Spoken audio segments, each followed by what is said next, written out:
करिए स्टार्ट। ध्यान दो क्या हुआ, इधर ध्यान दो। तो इच का प्रयोग हमेशा किसके रूप में होता है? सिंगुलर नंबर के रूप में। और सुनो, इच के साथ हमें किसका प्रयोग लगेगा पता है? हमेशा सिंगुलर नाउन आएगा। इसका प्रयोग कौन सा नाउन आएगा? Singular noun. Singular noun, etch के साथ हमेशा सिंगुलर नाउन। कैसे? तो जरा ध्यान दो, जैसे ध्यान दो इधर। मानो यहाँ पर इच बॉय हो गया। इच मतलब होता है प्रत्येक। इच मतलब क्या चीज होता है? प्रत्येक। तो इच बॉय नॉट बॉयज। अगर इच के साथ में कहीं लगल है बॉयज, क्या लगल है? बॉयज, तो ये वाक्य हो जाएगा गलती। करेक्ट सेंटेंस आप जब भी अच्छी देखो क्वेश्चन में, उसमें देखिएगा अधिकतर चूज द करेक्ट ऑप्शन में इच लगल रहता है, उसमें लोग सिंगुलर प्लुरल देखता नहीं, इसमें मार देता है। तो हमेशा इच जब भी रहेगा तो उसके साथ कौन सा आना चाहिए? सिंगुलर आना चाहिए, नॉट प्लुरल। इच गर्ल होना चाहिए, गर्ल, नॉट इच गर्ल्स। गलत हो जाएगा। समझ में आ गया? yes, sir. तो हमेशा इच का प्रयोग किसमें होता है? सिंगुलर में होता है। चलिए नेक्स्ट।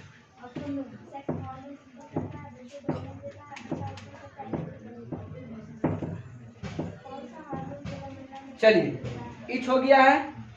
इच के बाद एक और पढ़ा है मेनी। क्या चीज? मेनी। ये सब फेमस वर्ड है, मेनी। तो मेनी का जो प्रयोग होता है, इसका प्रयोग हमेशा प्लुरल के लिए होता है। किसके लिए होता है? प्लुरल को बताता है।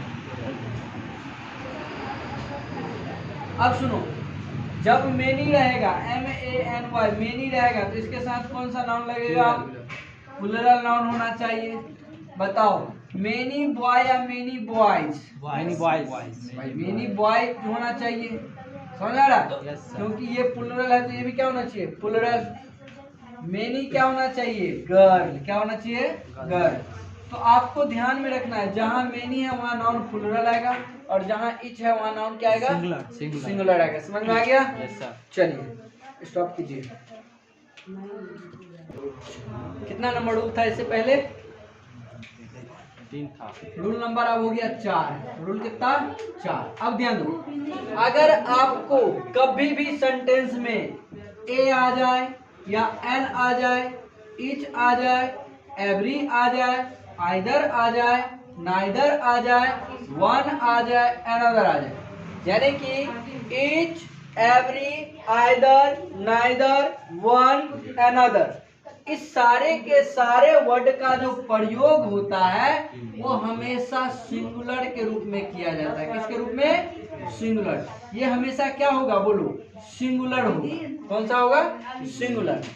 और ये जब सिंगुलर होगा तो इसके साथ जो नाउन आएगा वो भी सिंगुलर काउंटेबल नाउन ही होगा, गणनीय संज्ञा, जिसे हम गिन सकते हैं, वही नाउन आएगा। जैसे देखो, इच पेन होगा।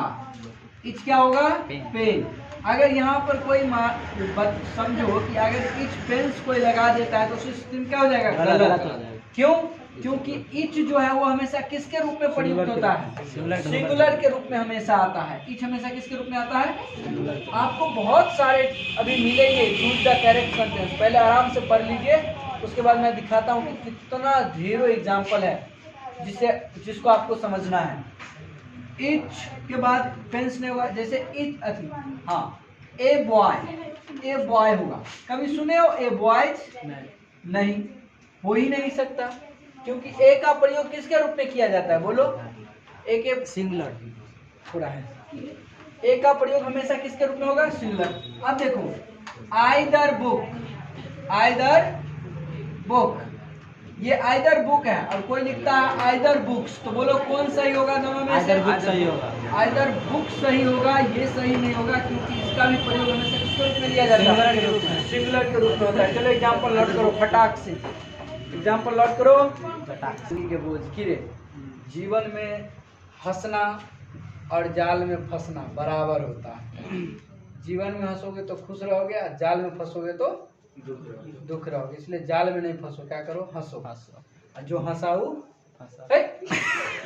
जो हंसाऊ पढ़ के आगे गया। आगे देखो, बहुत, few, a few, several, various, there, those, two, three, 4, 5 बोल सकते हो, लजाना मत। अ लार्ज नंबर ऑफ, अगर ये सब लगल रहे तो इसका जो प्रयोग होगा बाबू, देखो कैसे बनाते हैं, ये देखोगे आजकल के लड़का लड़की व्हाट्सएप पर भेजेगा एनआईटी करके बना के, इसका प्रयोग हमेशा किस में होता है, प्लूरल में होता है। थोड़ा कोई मैसेज करेगा लिख के भेज देना कि अभी हम प्लूरल पढ़ रहे हैं, सिंगुलर में बात करो। इसका प्रयोग किस में होता है, प्लूरल में प्रयोग होता है। किस में प्रयोग होता है, प्लूरल में। और इसके साथ लगता कौन सा नाउन है, तो प्लूरल नाउन। कौन लगता है, plural countable noun, plural countable noun. आगे ध्यान दो, अरे बेटा ध्यान दो, गौर से ध्यान दो इधर। अब हम कहते हैं बोथ, बॉय होगा कि बॉयज, बोलो बॉयज। हाँ बॉयज होगा, क्या होगा, बॉयज, क्योंकि अभी हम बताएं बोथ का प्रयोग किसमें होता है, प्लूरल में, तो नाउन भी क्या आएगा, प्लूरल। तो यानी कि ये क्या हो जाएगा, गलत। नोट करो फटाफट।